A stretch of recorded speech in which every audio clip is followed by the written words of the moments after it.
दिल से आने वाला प्रवीण की अनुभव नाम है। यहाँ बरोबर खास करके इतना लखनऊ यात्रा करके जाने से कोई सब लोग आया है उनको और दोनों परिवार का आकाश और कोमल उनका परिवार का ओर से बिंदु हमारे बीच में आया है। साथ ही साथ वहाँ की जाना मंडली के लोग और नासिक मंडली के लोग सबको प्रवीण सिंह के पवित्र नाम में विश्वास करता हूँ। आणि या ठिकाणी उपस्थित असलेल्या एवढ्या लांबून आलेले जालनाचे सर्व पवित्र लोक आणि त्याचप्रमाणे दोन्ही परिवाराचे आकाश आणि कोमल यांच्या परिवाराचे लोक, जालनाची मंडळी आणि नाशिकची मंडळी या सगळ्यांचे लवकरात लवकर येणाऱ्या प्रभू ख्रिस्ताच्या नावामध्ये स्वागत करतो।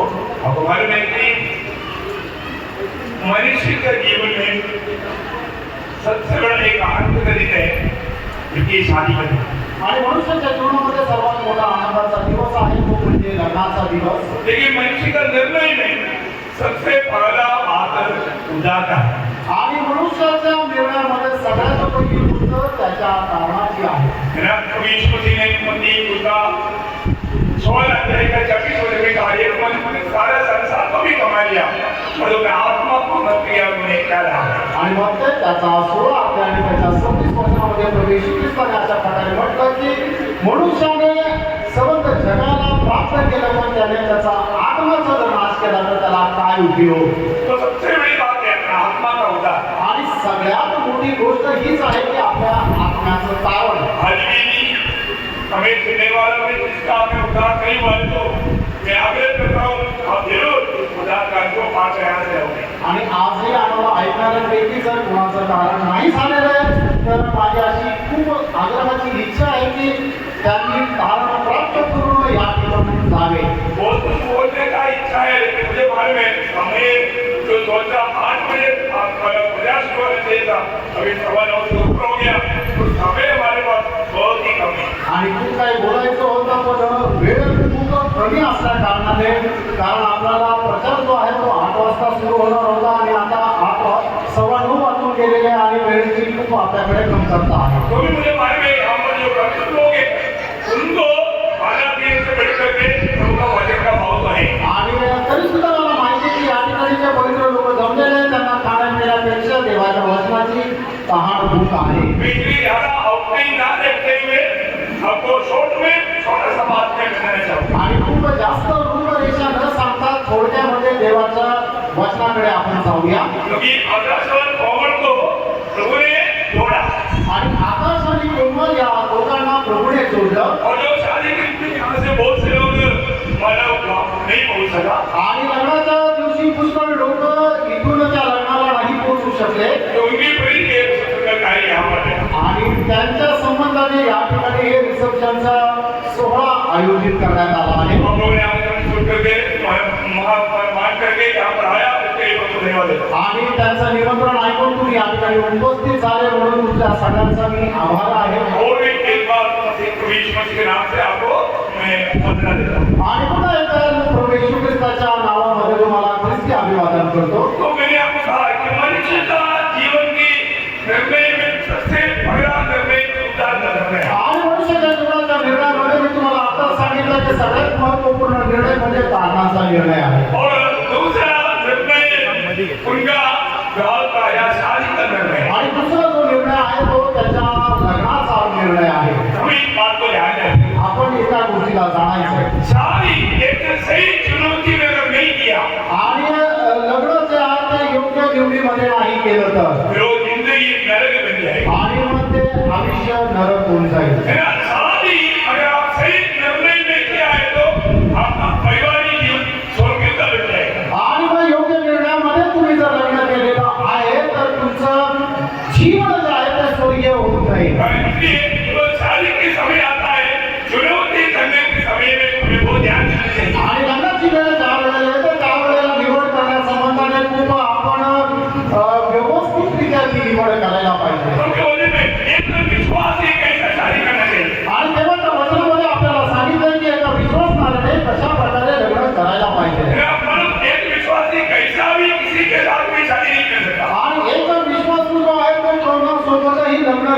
शकत. वे कैसे शादी कर सकता? आणि मग एक विश्वासणाऱ्याने लग्न कशा प्रकारे करायचं आहे. मैं आपको उस भजन का संदर्भ थोड़ा सा पढ़ करके यदि आगे बढ़ूंगा अपना उसका बेटी लोग वो पढ़ने में हमें मदद करेगा.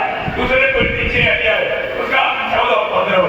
दुसरे कर्णिकाराचं पत्र त्याचा 6 अध्याय त्याचं 14 आणि 15 होत आहे. तो थोड़ा आवाज में है.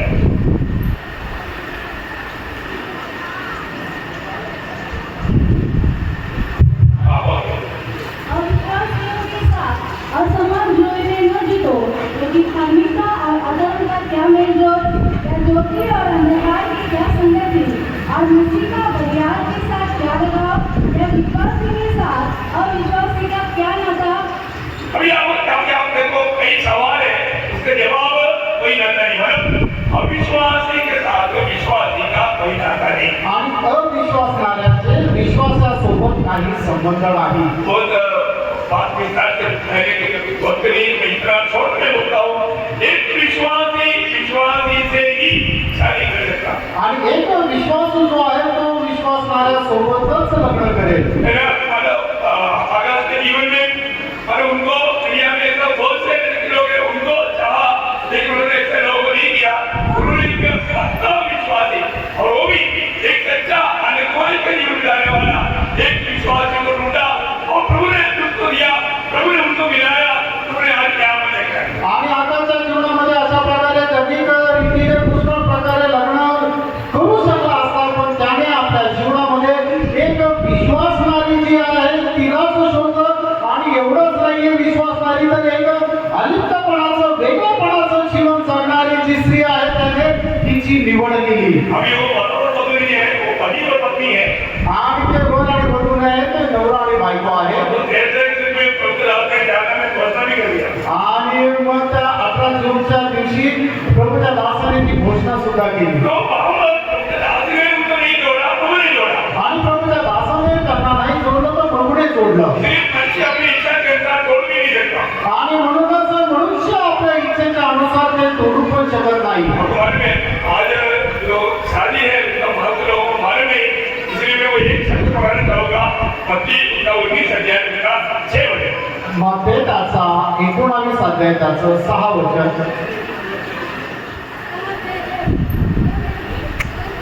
आवाज नहीं.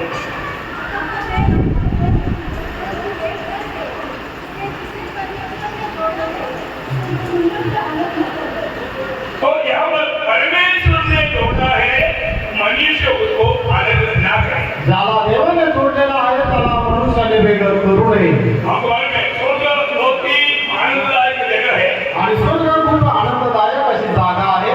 उस आनंद का एक छाया उस अनुभव में मिलने वाला एक स्थान है परिवार.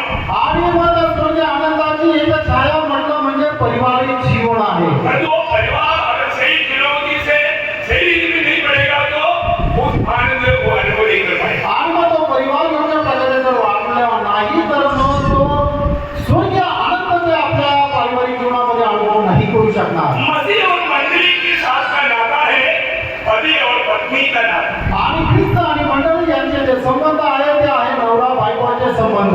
बहुत ही गहरी बात है. आणि खूप गहन गोष्ट आहे. मतलब ये विषय को भी जानेगा तो एक सच्चा पारिवारिक जीवन का महत्व को आप समझ सकता. आणि हा विषय जरी तुम्ही जर जाणला तर एक खरं पारिवारिक जीवनाचं महत्व तुम्ही समजू शकाल. मसीह जैसे मंडली से प्रेम किया ख्रिस्ताने ज्याप्रमाणे मंडळीवर प्रेम केलं वैसा पति पत्नी से प्रेम करना है. आणि त्याचप्रमाणे नवऱ्याने आपल्या बायकोवर प्रेम करायचंय. बहुत मैं वो छोटा सा एक भाग है ज्यादा वर्णन करने के लिए नहीं तो भी आपको मैं वर्णन करूंगा. ये फिर का पत्नी उसका 5 अध्याय उसका 22 से 25 वाले में सब आएगा. ज्यादा विस्तार से बोलने का शायद नियम नहीं पड़ेगा. आणि एफिसकाराचं पत्र त्याचा 5 अध्याय त्याचं 26 ते 22 वचनापासून 32 वचनापर्यंत सगळं काही त्याच्यामध्ये येणार आहे. जास्त वर्णन करण्याची गरज नाही.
Thank you.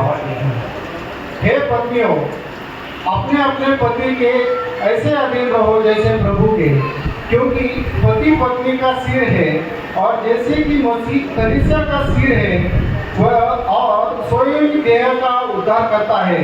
पर जैसे कलीसिया मसीह के अधीन है वैसी ही पत्नियां भी हर बात में अपने अपने पति के अधीन रहे। हे पतियों, अपने पत्नी से प्रेम रखो जैसा मसीह ने भी कलीसिया से प्रेम करके अपने आप को उसके लिए दे दिया कि वचन के द्वारा जल के स्नान से शुद्ध करके पवित्र बनाए और उसे एक ऐसी तेजस्वी कलीसिया बनाकर अपने पास खड़ी करे जिसमें न कलंक न झूरी न कोई ऐसी वस्तु हो वरन पवित्र और निर्दोष हो। इसी प्रकार उचित है कि पति अपनी पत्नी से अपनी देह के समान प्रेम रखे। जो अपनी पत्नी से प्रेम रखता है वो अपने आप से प्रेम रखता है, क्योंकि किसी ने भी अपने शरीर से बैर नहीं रखा वरन उसका पालन पोषण करता है जैसा मसीह भी कलीसिया के साथ करता है, इसलिए कि हम उसकी देह के अंग हैं। इस कारण मनुष्य अपने माता पिता को छोड़कर अपने पत्नी से मिला रहेगा और वे दोनों एक तन होंगे। ये भेद तो बड़ा है, पर मैं यहाँ मसीह और कलीसिया के विषय में कहता हूँ आणि ख्रिस्त आणि मंडळी यांच्या संबंधाने सांगत आहे। आणि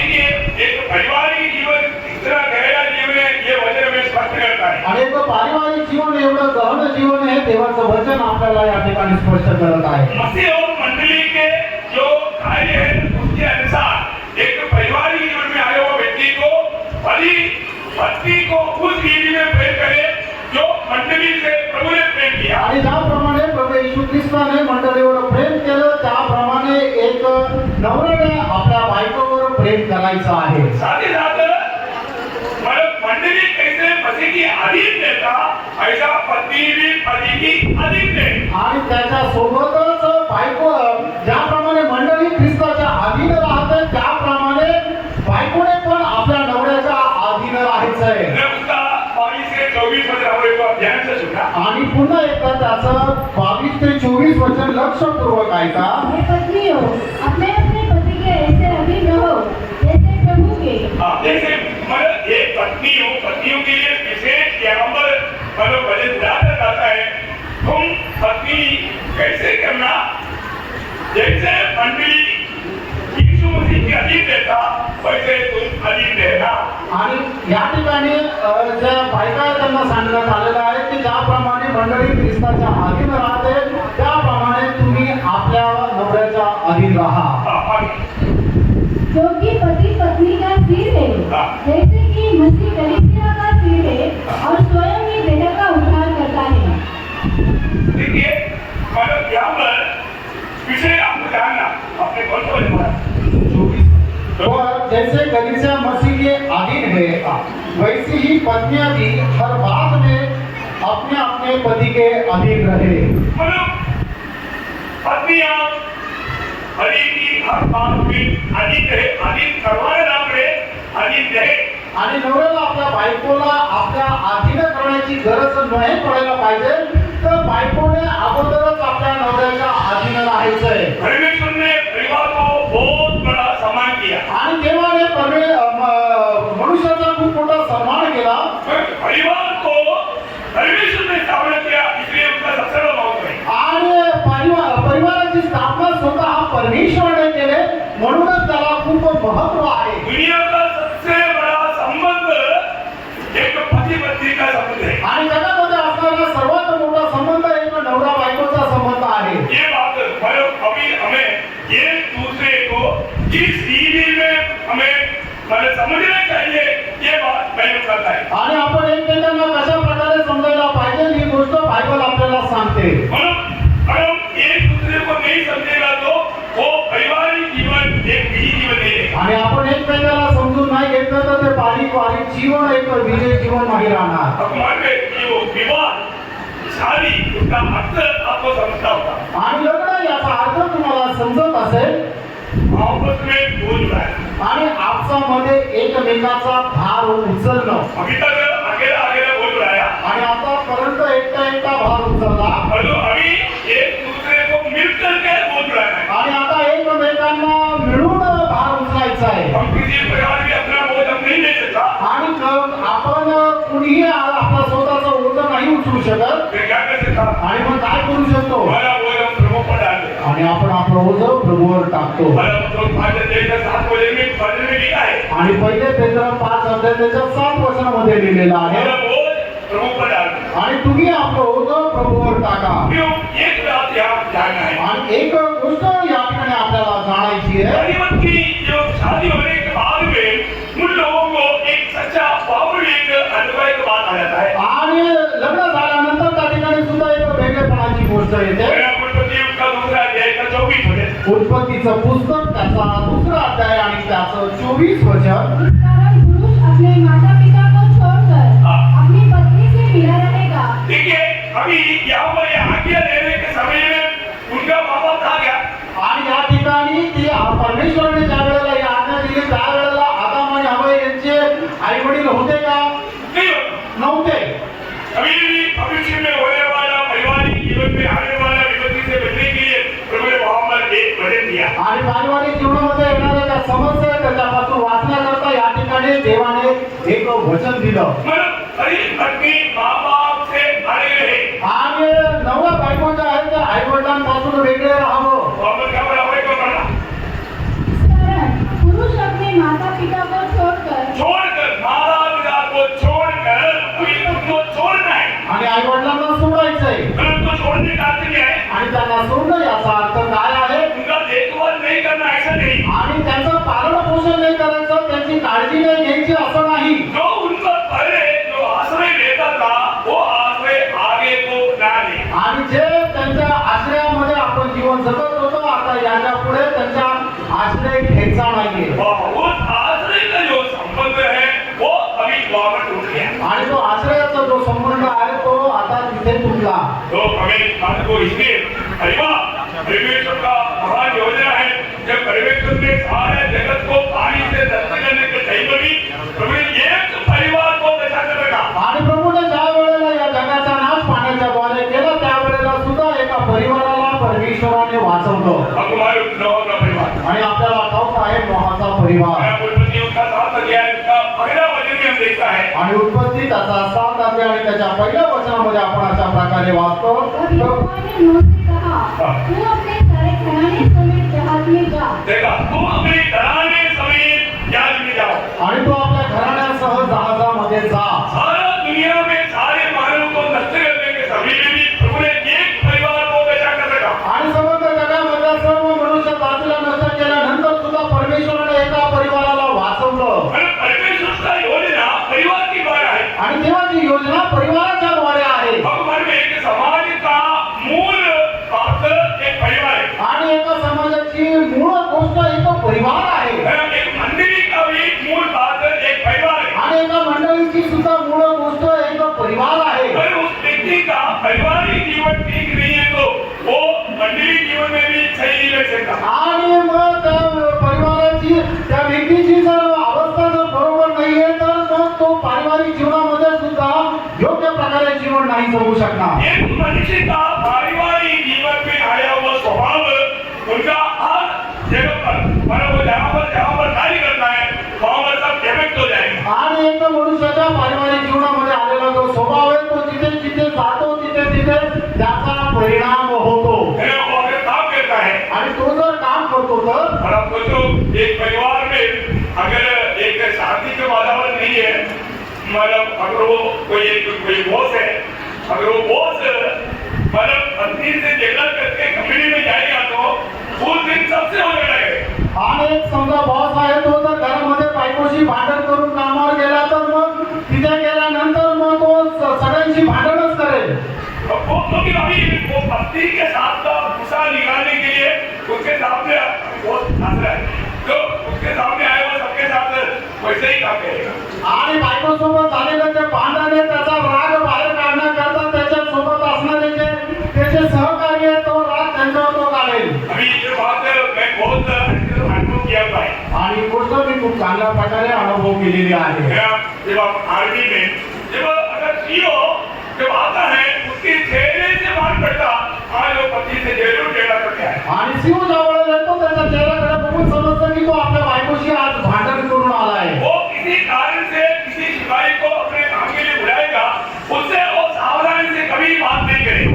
आणि मग तो कुठल्या शिपायाला कुठल्या कामाकरता जर बोलवलं तर कधीही तो सावधतेने बोलणार नाही. कारण क्या है कारण काय आहे घर में भी गड़बड़ी करके आया. आणि घरामध्ये पण तो गडबड करून आला वो गड़बड़ी का सारा गुस्सा आने वाला सामने आएगा उसके ऊपर निकालते. आणि गडबडीचा सर्व राग जो आहे त्याच्यासमोर जे येईल त्यांच्यावर काढेल. जो ऑफिसों में काम करता है उनमें से कई लोगों को ऐसा अनुभव हो सकता है. आणि जे ऑफिस मध्ये काम करतात त्यांच्यापैकी पुष्कळ लोकांना हा अनुभव राहू शकतो. तुम्हें बोलना चाहते हैं प्रियो मतलब पारिवारिक जीवन आपका काम के लेवल पर आपका यात्रा में भगवान में यात्रा में भी अगर झगड़ा करके नहीं करना वो व्यक्ति यात्रा में भी किसी के साथ झगड़ा करेगा. आणि कोणी घरामध्ये भांडण करून जर निघाला ना त्या प्रवासामध्ये सुद्धा त्याला जो कोणी भेटेल त्याच्याशी भांडणच करेल. तो वो ही बात मंडली जीवन में भी हो जाए. आणि तीच गोष्ट मंडळी जीवनामध्ये सुद्धा होईल. घर से झगड़ा करके आया तो शायद उस दिन मंडली में भी झगड़ा कर दे. आणि घरामध्ये भांडण करून जर आला तर कदाचित त्या दिवशी तो मंडळीमध्ये सुद्धा भांडण करेल. बोलने का अर्थ क्या है प्रियो? सांगायचा अर्थ काय फ्रेंड? पारिवारिक जीवन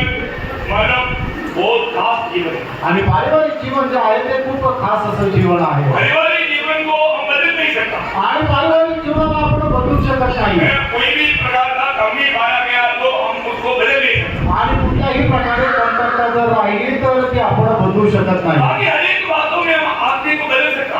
आणि बाकी दुसऱ्या कुठल्याही गोष्टीमध्ये आपण बदलू शकतो. मैं काफी भी एक आदमी नहीं मिला तो दूसरा आदमी को लगा सकता. आणि त्याचं काम करायचं त्या कामाकरता जर कोणी माणूस नाही भेटला तर आपण दुसऱ्या माणसाला बोलू शकतो. प्रजा के लिए एक व्यक्ति नहीं मिला तो हम दूसरे प्रजा को बुला सकता. आणि प्रचाराकरता एखादा व्यक्ती नाही मिळाला तर दुसऱ्या कोणाला आपण प्रचाराकरता बोलू शकतो. मतलब बदले में सब्सिट्यूट में हम लोग मिलेगा. आणि त्याच्या बदलीमध्ये तुम्हाला दुसरा मनुष्य भेटून जातो. परंतु मेरा पति ठीक नहीं बोल करके दूसरे को पत्नी में रख सकता. आणि माझा नवरा बरोबर नाहीये म्हणून दुसऱ्या मनुष्याला आपण नवरा नाही करू शकत. मेरा पत्नी ठीक नहीं बोल करके हम दूसरे को पति नहीं बना सकते. आणि माझी बायको बरोबर नाहीये म्हणून दुसऱ्या एका स्त्रीला आपण आपल्या बायको नाही करू शकत. ये बहुत ही अनपढ़ बात है. आणि ही खूप अनमोल गोष्ट आहे. हमारे जीवन में घर में माँ बाप कितना आदर्शमय जीवन रहना चाहिए. आणि घरामध्ये आई वडिलांनी किती आदर्शमय जीवन राहायला पाहिजे. हमें होने वाला बच्चा लोग भी हमारे जीवन को देख करके बहुत से बात सीखेंगे. आणि आपल्या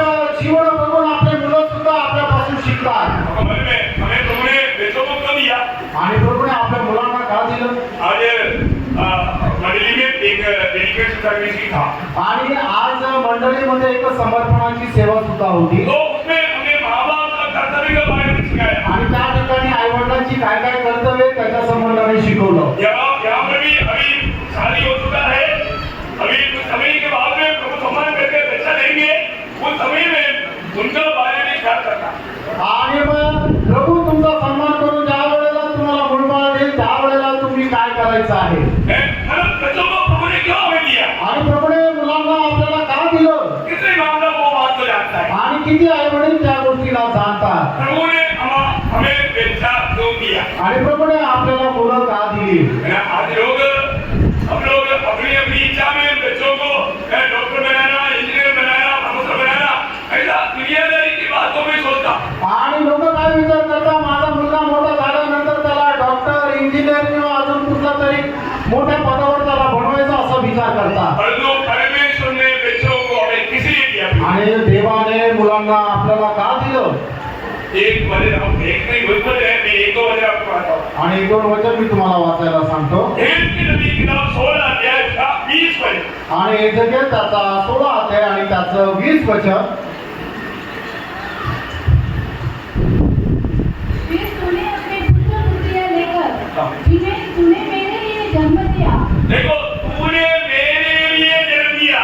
आणि तू माझ्याकरता जन्म दिला. मतलब मेरे लिए जन्माए वो बच्चे. आणि माझ्याकरता जन्मलेले मुलं. कोई भी बच्चा प्रभु ने दिया. आणि कुठलंही मुलं जे आहे ते प्रभू देतो. ये बात समझ में भी है. पढ़ने की जरूरत नहीं. अब एक वचन मिल गया तो काफी हो गया. आणि हीच गोष्ट एजेकियल 23 अध्याय 37 मध्ये सुद्धा आहे. तो हम देखता है आपण हे पाहतो. वो लोग मेरे लिए जन्म दिया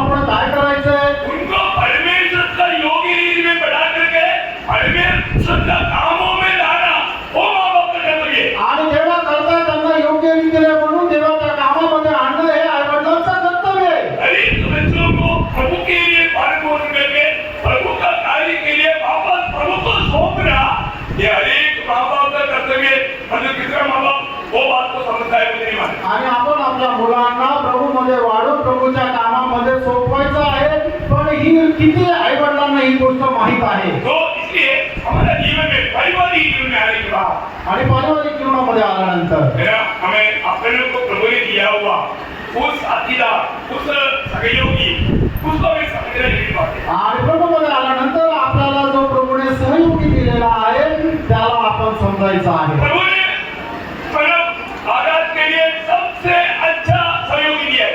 आणि प्रभूने आगाज करता सगळ्यात उत्तम असा सहयोगी दिलेला आहे. आगाज के लिए इससे अच्छा एक सहयोगी दुनिया में है ही नहीं. आणि आगाज करता याच्यापेक्षा चांगला सहयोगी मिळणार नाही. परमेश्वर ने देखा तो आगाज के लिए सबसे अच्छा सहयोगी कौन है. आणि देवाने ज्या वेळेला पाहिलं त्या वेळेला आकाश करता असणारा सगळ्यात उत्तम मधला सहयोगी म्हणजे कोमल आहे. और कौन के लिए इतना एक अच्छा पर्यावरण है ही. आणि कोमल करता याच्यापेक्षा चांगला एक दुसरा पती नाहीये. अभी इसका मतलब आप दोनों ये मानना चाहिए मेरे लिए आप भी थे और दोनों आपस में ये बात को कबूल करके एक दूसरे को बजाना चाहिए. आणि मग दोघांनी या गोष्टीला जाणायला पाहिजे की तू माझ्यासाठी आहे आणि मी तुझ्यासाठी आहे आणि आपसामध्ये एक होऊन राहायचंय. क्योंकि परमेश्वर ने चुन कर क्या नहीं किया आणि देवाने निवडून आपल्याला दिलं है. तो इसलिए अभी हो सकता है कुछ दिनों के बाद में अरे तू ऐसा है करके मुझे नहीं मालूम था, मैं तुझे शादी नहीं करता, ऐसा कभी नहीं होता. आणि तू अशा माहिती नव्हतं नाही तर मी तुझ्या सोबत लग्न केलं नसतं असं कधी नाही बोलायचं. कभी कभी शादी होने के बाद में कुछ दिनों के बाद में मतलब कुछ गुण मतलब उनको अनुभव में अनुभव करना पड़ता. आणि लग्न झाल्यानंतर मग काही काही असे गुण स्वभाव जे आहे ते आपल्या समोर येतात. उस समय में आपको एक बात याद रखना. आणि त्यावेळेला आपण एक गोष्ट लक्षात ठेवायची आहे.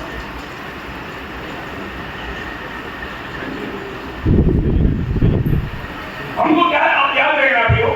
आणि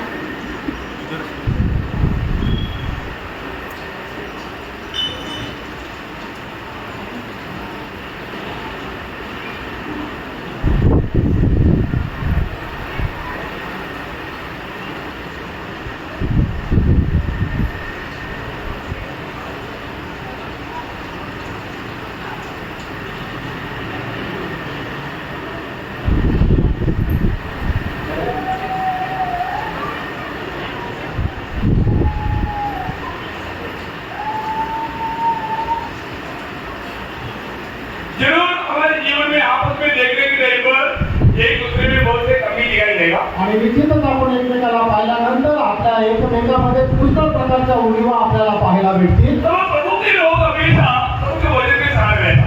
आणि त्या वेळेला प्रभूच्या लोकांनी देवाच्या वचनाचा आश्रय घ्यायचा आहे. अब हमारे में मतलब अधिक स्त्रियों के बारे में खास करके उनमें बहुत से कमजोरियां रहता.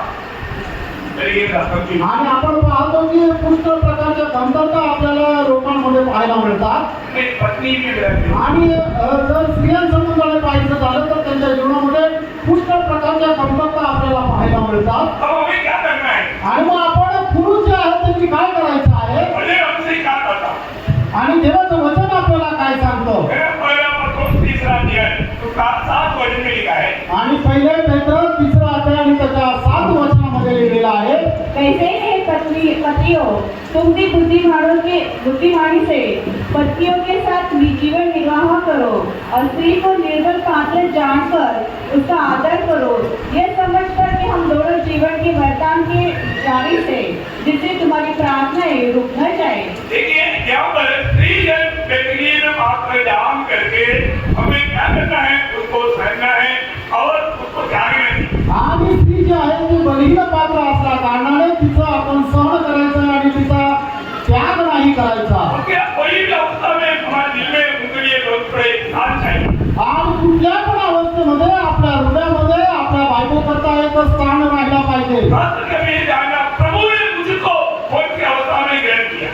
आणि विशेष करून आपण जाणायचं की मी कुठल्या अवस्थेमध्ये होतो त्यावेळेला प्रभूने माझा स्वीकार केला. हमें उस प्रयास ग्रहण करने की आज्ञा है. आणि तशा प्रकारे आपल्याला ग्रहण करण्याची आज्ञा आहे. रोमियो का पत्री उसका 15 अध्याय उसका 7 वचन. रोम त्याचा 15 अध्याय त्याचं 7 वचन. इसमें जैसे मसीह ने परमेश्वर की महिमा के लिए तुम्हें ग्रहण किया है. देखिए इधर हमारे प्रभु यीशु ने हमें पिता की महिमा के लिए जैसे ग्रहण किया वैसे ही तुम भी एक दूसरे को ग्रहण करो. वो की बात हमारा कौन से खूबी था, अच्छाई था, जबकि प्रभु ने हमको ग्रहण किया। आणि आपल्यामध्ये कुठलं चांगले गुण होते की जेणेकरून प्रभूने आपला स्वीकार केला.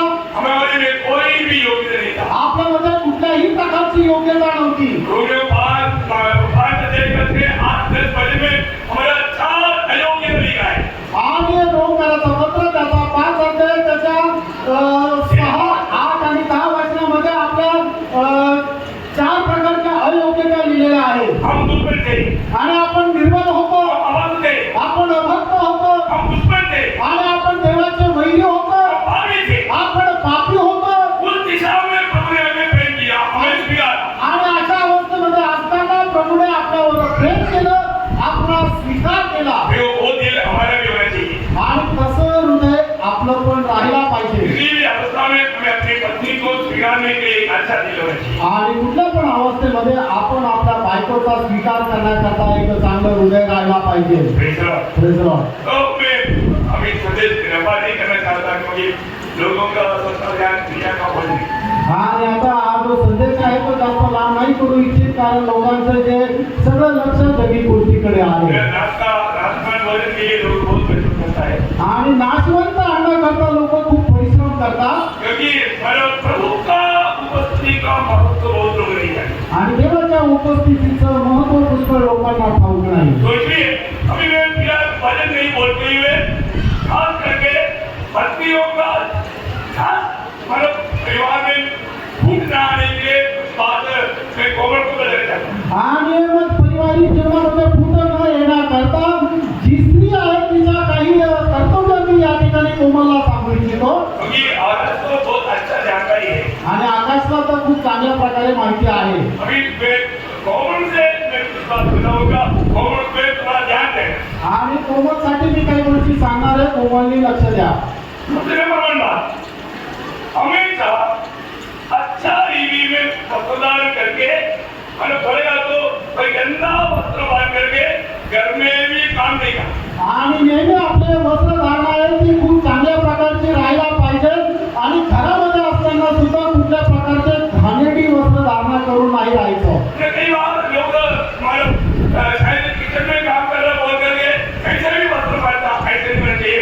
घर में भी काम करता है, अच्छा वस्त्र बांध कर काम करना चाहिए। आणि काही लोक काय किचन मध्ये काम करायचं असलं म्हणून कुठल्याही प्रकारचे कपडे परिधान करून काम करतात, पण तसं न करता खूप चांगल्या प्रकारचे कपडे परिधान करून काम करायचे. नंबर 2, दुसरी गोष्ट, घर को अच्छा साफ सफाई रखना चाहिए। आणि घरामध्ये खूप चांगल्या प्रकारे साफसफाई ठेवायची आहे. ये पत्नियों का कर्तव्य है। आणि बायकांचं कर्तव्य आहे. इसलिए कई लोगों को कर्तव्य के बारे में मान नहीं, उस बारे में मैं अभी वजन की भी नहीं जाऊंगा क्योंकि अवस्था देख करके अभी वजन बोलने की अभी समय नहीं। आणि आता वचनाकडे मी जाणार, कारण वेळ पुढे चाललाय. तो दूसरा बात वो हमेशा रहने वाला घर को अच्छा सफाई में रखना चाहिए। आणि दुसरी गोष्ट, त्या घरामध्ये ती राहते ते घर चांगलं साफसफाई करायला पाहिजे. और तिसरी गोष्ट, जहाँ तक हो सके अच्छा टेस्टी फूड बनाना चाहिए। आणि शक्य तेवढं चांगलं रुचकर अन्न बनवायचं आहे. जहाँ बनाया बोल करके झगड़ा शुरू नहीं करना। आणि मग जेवणामुळे भांडणाला सुरुवात नको व्हायला. बड़ी बात बनाया हुआ चीज बहुत टेस्टी बहुत अच्छा रीति में होना चाहिए। आणि जे काही ते बनवेल ते खूप चांगलं रुचकर राहायला पाहिजे. और चारवा बात, चौथी गोष्ट, हरी का जो भी निर्णय है, आज हम डोसा बनाएंगे नहीं और इडली बनाएंगे, आप उसमें तर्क नहीं करना, हरी की बात को अमल कर देना। आणि नवरा जे काय सांगेल ते तिने ऐकायचं आहे. हरी जो निर्णय लिया उस पर हमारा कोमल पूर्ण रूप में मान करके जाना। आणि नवऱ्याने जो काही निर्णय घेतलेला आहे तो संपूर्णरित्या कोमलने पालन करायचा आहे. और पांचवी गोष्ट, जब भी कोई गेस्ट आता है उसका बहुत अच्छा रीति में पौराई करने के लिए तैयार रहना चाहिए। आणि जो कोणी पाहुणे येतात त्यांचा चांगल्या प्रकारे पाहुणचार करण्याकरता तत्पर राहायचे. और छठवीं बात, आणि 6वी गोष्ट, अभी की घर के लोगों को मेरे लोग हैं, ये मेरी माँ बाप है, ये मेरी भाई बहन है, इस रीति में उनके साथ बर्ताव करना चाहिए। आणि नवऱ्याच्या घरातले जे लोक आहेत ते माझे लोक आहेत, ते माझे आई वडील, माझे भाऊ बहीण, अशा प्रकारे त्यांच्याशी व्यवहार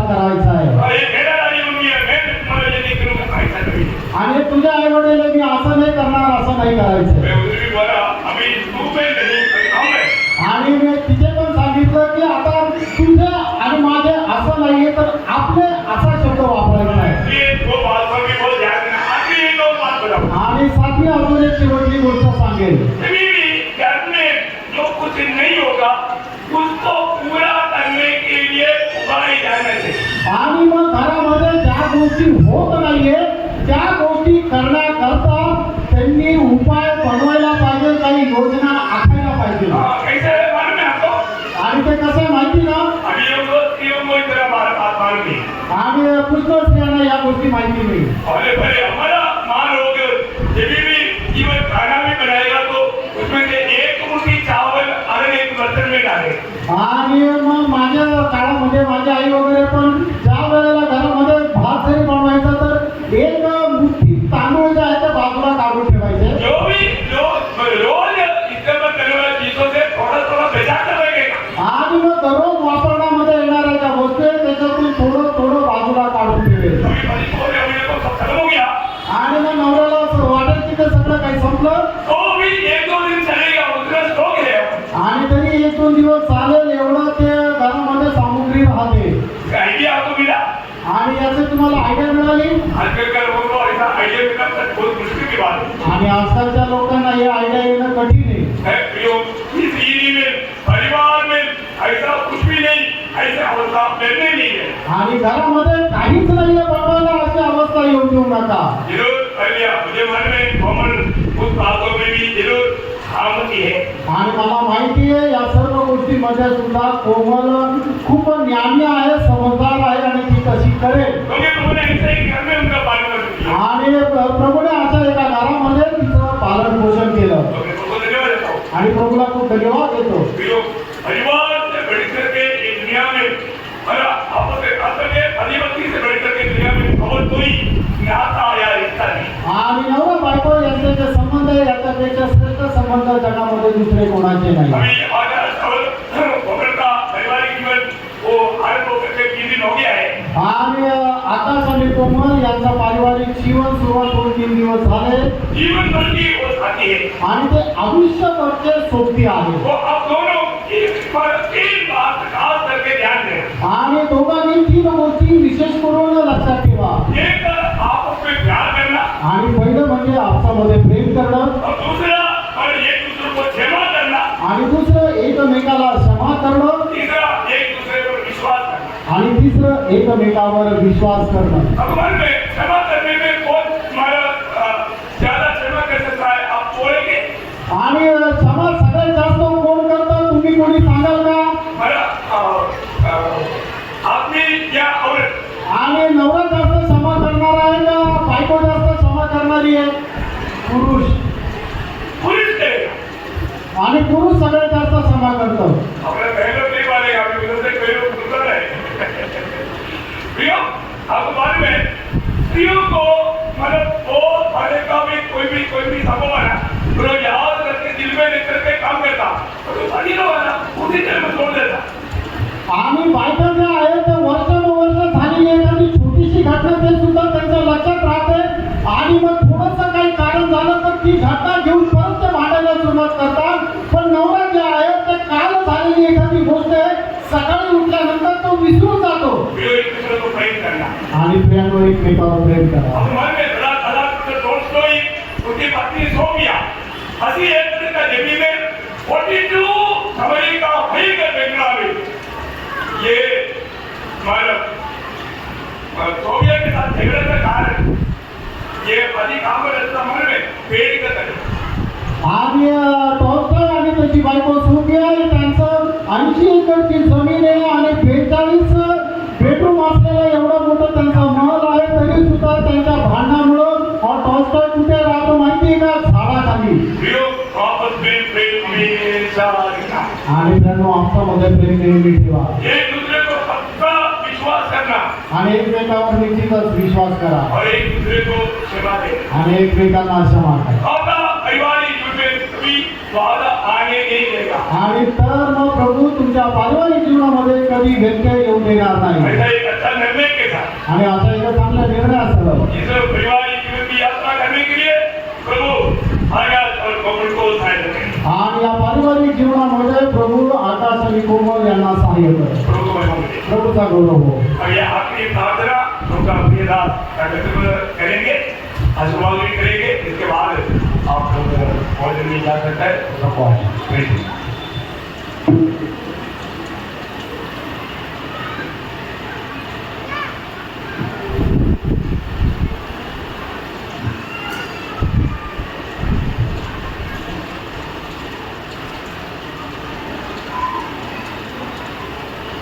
Let us pray. Blessed Father in heaven, we praise and thank you for this wonderful opportunity. You enable us to gather together as this passion for the glory of the Lord. Thank you, Lord, for the spoken word. Thy servant of God, uttered the word. Help us to treasure the word in our heart, especially the couple. As they hear the word of God, it will be healed according to the word of God and inspiration of the Holy Spirit. And thank you, Lord, you make us to remember the marriage is the institution of God, it is instituted by God, and it is throughout the centuries. Throughout the Lord, all the Christian marriage is united together for the glory of the Lord. Lord, we praise and thank you for one more Christian family how we born in the face of the earth for the glory of the Lord Jesus Christ.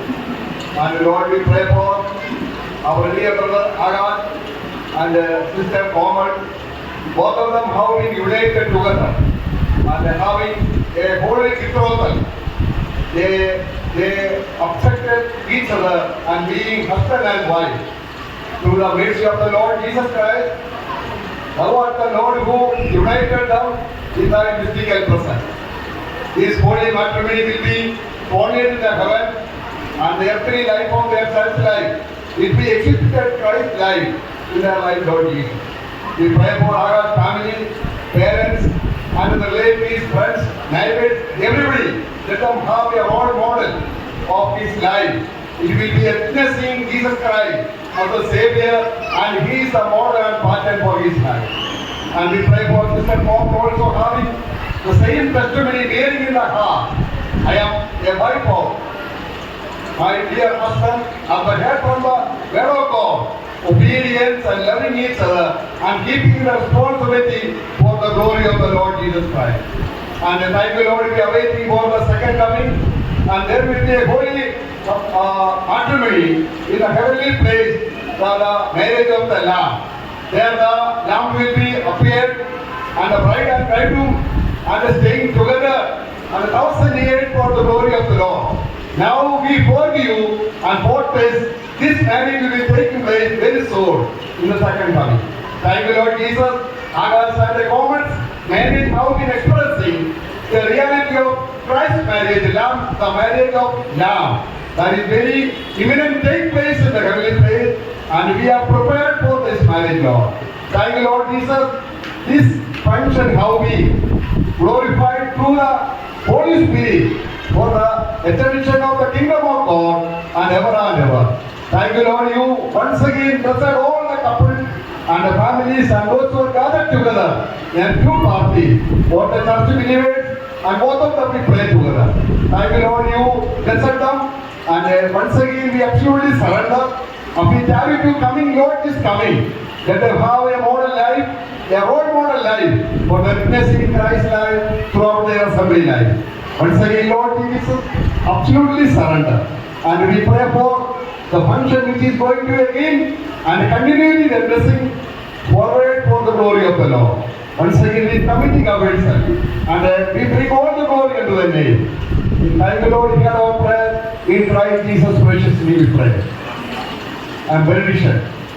The grace of our Lord Jesus Christ, love of the Father, and the fellowship and communion of the Holy Spirit be with new better couples till the second coming of our Lord Jesus Christ. Amen. Praise the Lord. Praise the Lord.